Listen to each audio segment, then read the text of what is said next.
তিনি যে ছবিটা করলেন সেটা হচ্ছে কি কুরবানি, 1980-তে। আমি এই ছবিটা দেখেছিলাম বম্বেতে, 70 মিলিমিটার ফিল্ম, বিরাট স্ক্রিন, মিনারবা বলে একটি হলে। কুরবানিতে তিনি তুলে ধরলেন বিনোদ খান্নাকে। বিনোদ খান্নারও মারা যাবে, বিনোদ খান্নাকে খুব ভালোবাসতেন। তারপরে তিনি করলেন জাঁবাজ, মানে জানবাজ। তখন অনিল কাপুর উঠে আসছেন, অপরাধ জগতের সঙ্গে যুক্ত অনিল কাপুর এবং পুলিশ ইন্সপেক্টর ফিরোজ খান। অনিল কাপুরের হিরোইন হচ্ছে গিয়ে এখানে ডিম্পল কাপাডিয়া, এবং টোটাল ছবি জুড়ে অনিল কাপুর।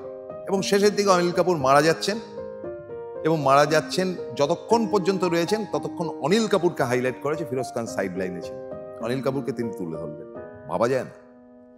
এবং 88-এ করলেন তিনি তার অন্যতম সেরা ছবি দয়াবান। এই ছবিটাও কিন্তু ক্রিমিনালদের নিয়ে। এই দয়াবানের চরিত্রে কিন্তু ফিরোজ খান নয়, মেন চরিত্র হচ্ছে গিয়ে বিনোদ খান্না। অসাধারণ, আনপ্যারালাল। বিনোদ খান্নার জীবনের শ্রেষ্ঠ অ্যাক্টিং কিন্তু দয়াবানে। আর ফিরোজ খান পড়ে রয়েছে তাকে সেকেন্ড লিডে, তিনি নায়কও নন।